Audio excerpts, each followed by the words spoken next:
Before the mid-19th century, the division between haute couture and ready-to-wear did not really exist. All but the most basic pieces of female clothing were made to measure by dressmakers and seamstresses dealing directly with the client. Most often clothing was patterned, sewn and tailored in the household. In the early 20th century, fashion magazines began to include photographs and became even more influential. Throughout the world, these magazines were greatly sought after and had a profound effect on public taste. For the highest echelons of society, fashion started to move more quickly, and twice-yearly visits to Paris to the couturiers were necessary to choose their wardrobes for the next 6 months. They would have carefully scrutinized fashion plates in magazines first to get an idea of what they wanted. But couturiers were happy to change details of their original designs to their clients' wishes. So details like color could vary wildly across a collection.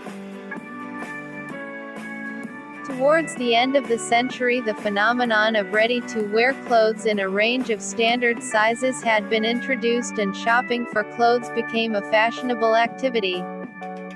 However, conditions and wages for seamstresses, whether working for an exclusive house or for mass production, had never been good, and the industry came under focus by reformers, although it was many years before legislation came into force to protect them.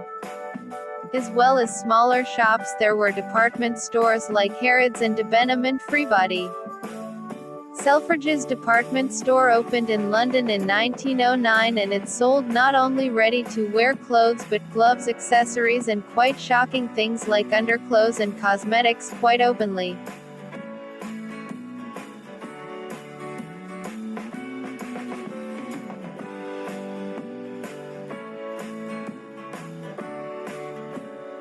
Fashion for women in the first decade of the 20th century largely followed the fashion of the previous century.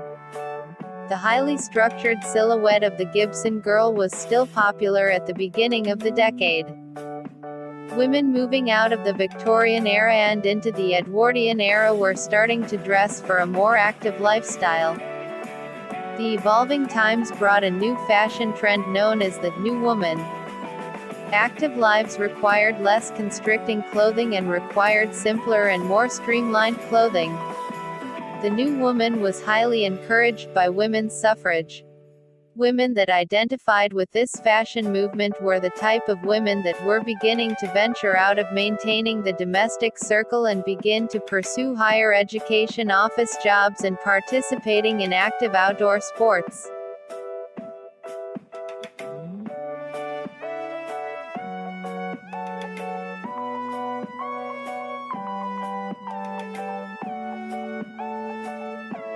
The early 20th century was defined by a conservative fashion in combination with nature. Women's fashion was neat, covering and detailed with ruffles, buttons, and lace and layers. The colors were often in sweet pastels or a traditional set of a white blouse and a black skirt. The conservative fashion took its expression by high collars, long sleeves, and sometimes gloves. The fashionable silhouette in the early 20th century was a confident woman with full low chest and curvy hips. The health corset of this period removed pressure from the abdomen and created an S-curve silhouette. The S silhouette was somewhat promoted with the idea of being natural to nature, not minding the fact that heavily tightened corsets were required to reach the ideal. Women's clothes during this period consisted of dresses, blouses, skirts. The clothes were accompanied with hats, gloves, and umbrellas, with the latter being both an accessory and function. Women often had matching hats to their dresses and also an umbrella.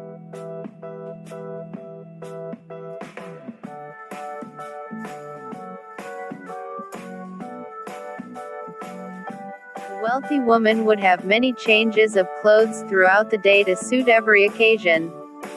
She would buy underwear, morning and afternoon gowns, walking dresses, a cycling outfit, an outfit for motoring, and evening gowns for different occasions. A dress for dining at home would be different to a dress for a theater.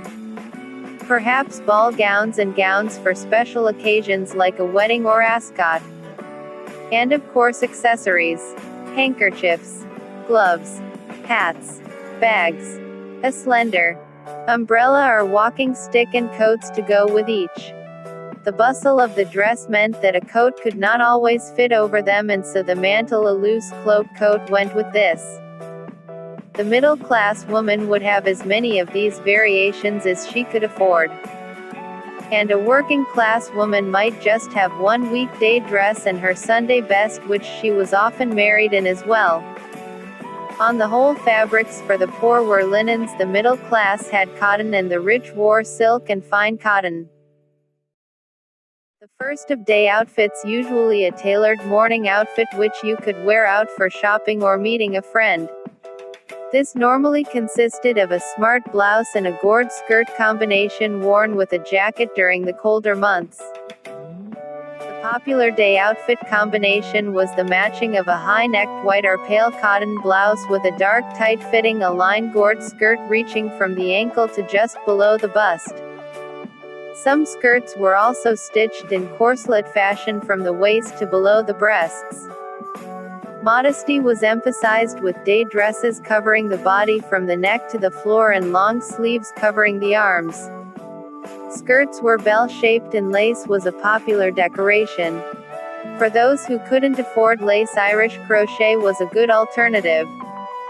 Rich fabrics were used with silk, satin and chiffon. Colors were light but embellished with decorations. Fabrics such as silk, satin, damask and chiffon, usually in light soft colors, were decorated with lace rhinestones and spangles, often highlighting a part of the body or the face. Skirts often had one single seam, and the result was a pleasing shapeliness that added contour to the most unpromising figures. Hemlines went to the floor with a hitch facility for entering carriages. When women returned for lunch, they would change quickly into your afternoon dress. In highly colorful pastel shades and lots of applique detail, remained fairly conservative during the 1900s. Tea gowns, usually donned by 5 p.m. Often white cotton. Extremely comfortable. This period in an Edwardian lady's day was the one time she could remove her corset and breathe normally. She would often entertain her friends wearing a tea gown, as she could afford to be fairly informal. By 8 p.m. women would be tied again into corset. Possibly a fresh change of lingerie. Then on went an evening dress, either for wearing indoors or, if the occasion demanded, for going to a special occasion. Evening dress largely followed the same silhouette, though these gowns were more revealing with very low décolletage and short sleeves. The sleeve length was offset by the wearing of long gloves. The cut of the bodice was often the only way to tell an evening gown from an afternoon dress. Where day dresses had blousy high-collared bodices. Evening gowns had more fitted bodices with low-cut necks. Sleeves could also be draped and necklines were sometimes off the shoulder.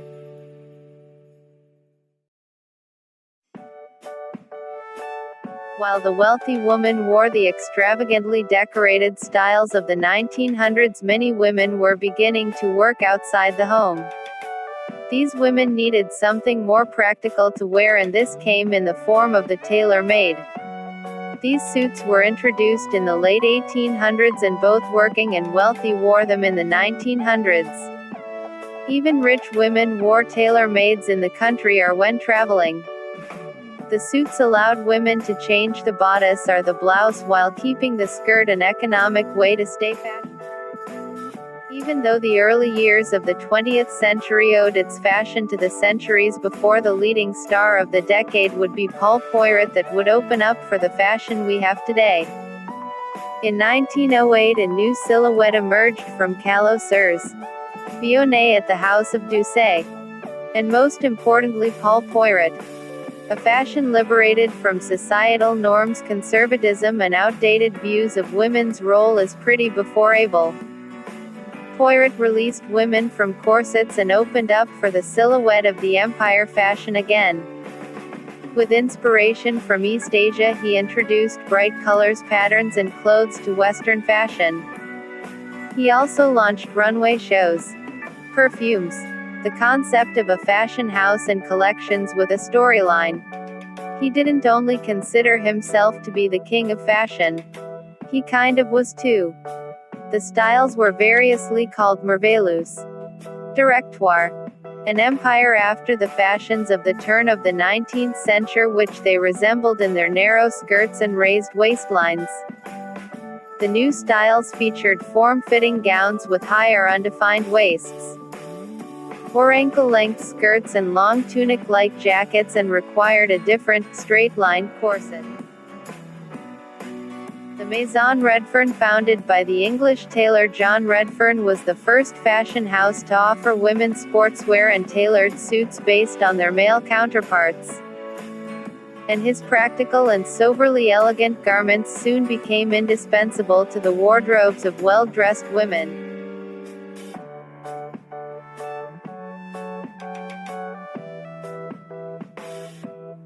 Beginning with undergarments, women's wardrobe would consist of several sets of lingerie, day and night chemises, drawers, knickerbockers, and petticoats.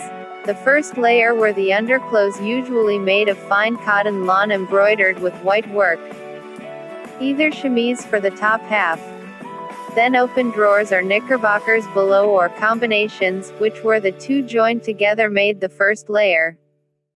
Then cotton wool or lisle stockings to the knee or just above for day, or embroidered silk for evening, held up by suspenders attached to the corset. Over the drawers go the layers of petticoats, and over the chemise your corset, then a corset cover over that.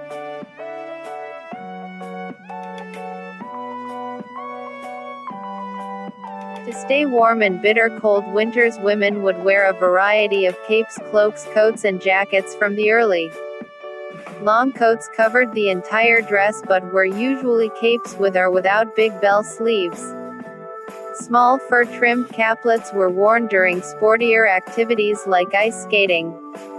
A woman's coat or jacket is rarely worn just to ward off the elements and keep warm, although these garments certainly do both of those things.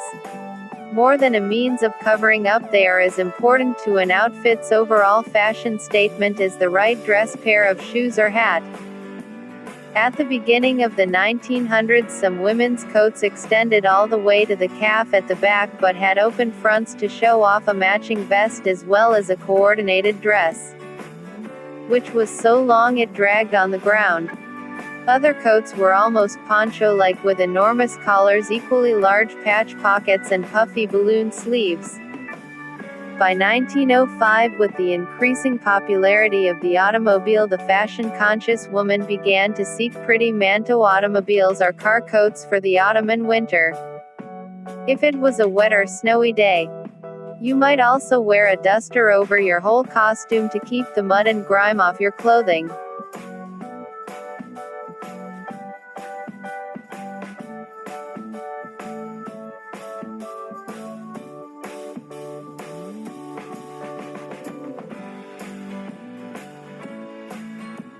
Men and women regularly wore shoes that were a full size too small. Some women even opted to have their little toes removed to achieve narrower feet. Day shoes were typically boots. Evening shoes were more diverse, with the popular style for women a quart shoe with a small Lewis heel. These were often embellished with embroidery or metallic thread and glass or jet beading on the toes, often the only part peeking out from a voluminous skirt. Evening boots were often made from soft kid or satin, with rows of beaded straps embellishing the shin. Similarly, there were shoes for every occasion. Oxfords for a tailored costume, slippers with straps for festive occasions or pumps, and finally, boots, which were often edged in fur to stave off the winter chill when riding in a carriage in the winter. Shoes were commonly made with sealskin or Moroccan leather. Having boots made of seal skin was most common for people in a higher social class.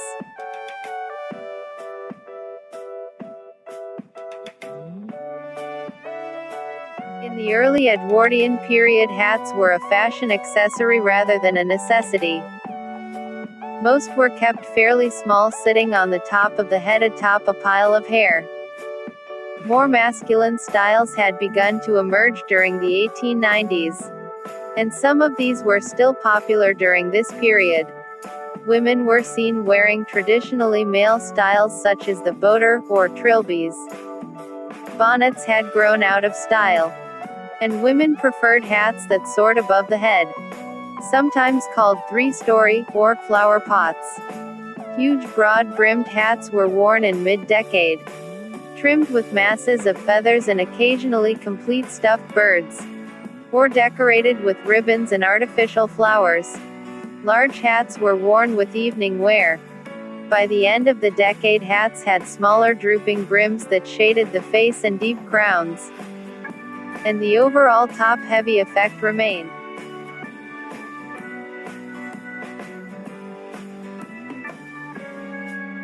In the early 20th century, handbags became much more than just handheld luggage.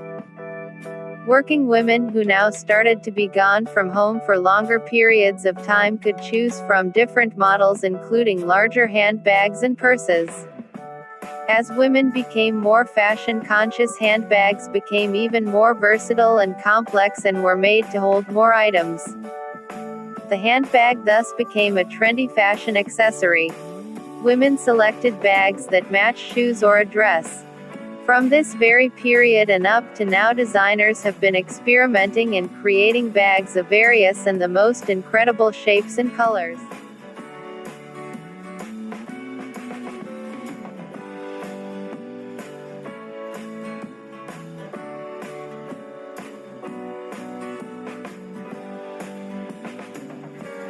Edwardians' parasols were very special accessories that not only performed an important function but were also an expression of personal taste, wealth, and social class. Parasols were often matched to the attire of the wearer. Parasol covers could be patterned with complex forms, usually floral with curvilinear scrolling. The type of parasol not only showcased the latest fashion but also displayed the wealth and social status of the owner.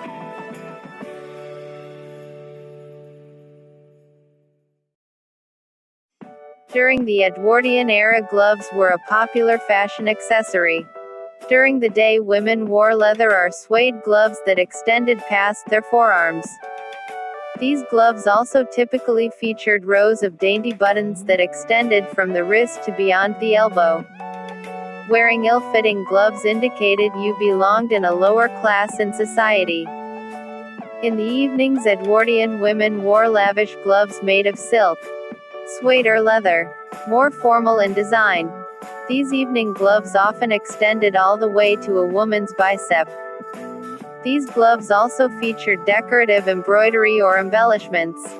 While they were typically white, ivory, gray or another light neutral shade, it wasn't uncommon for women to wear gloves that featured various pastel tones like light green or lavender.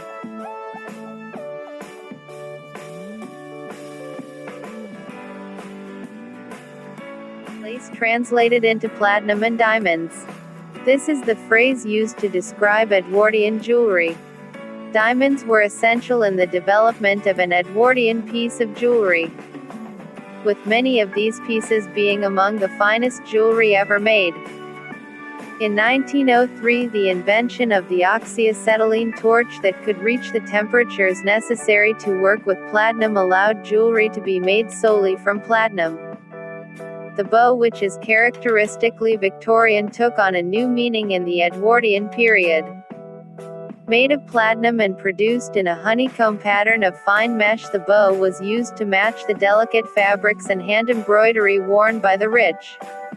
Brooches, pendants, and rings were also made in that very delicate style. One design that emerges during this period was the negligee pendant. It had 2 drops of unequal length hanging from another single stone or a thin chain. The satyr, a long necklace consisting of pearls or a fine chain ending in a tassel, was also made popular during the period. Bar brooches, half-hoop bangles set with pearls, diamonds, or colored stones. Gypsy rings worn by both men and women. Crossover, half-hoop, snake rings, and gold chain bracelets set with turquoise and pearls. Star settings also became popular during this period.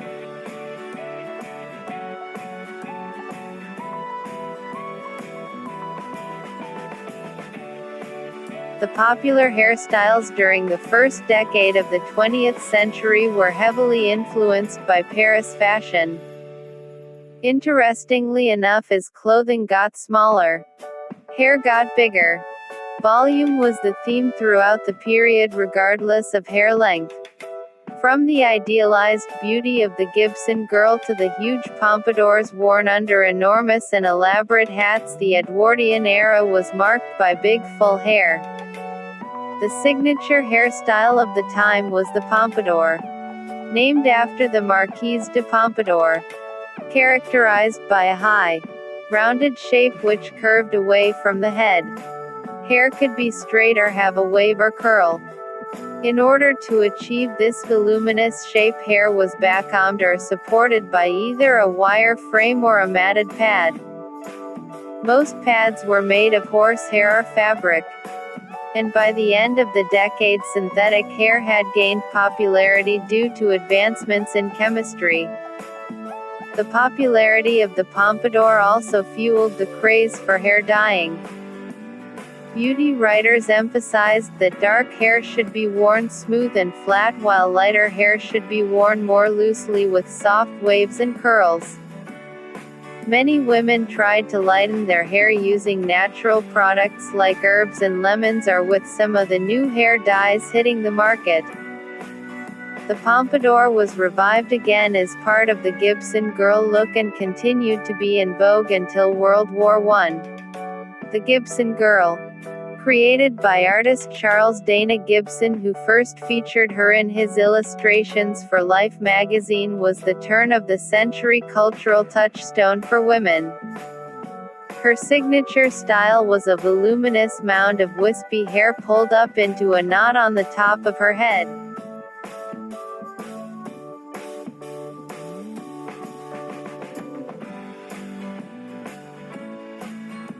Between 1900 and 1910, makeup was still a taboo subject, yet most women did something to enhance their personal beauty.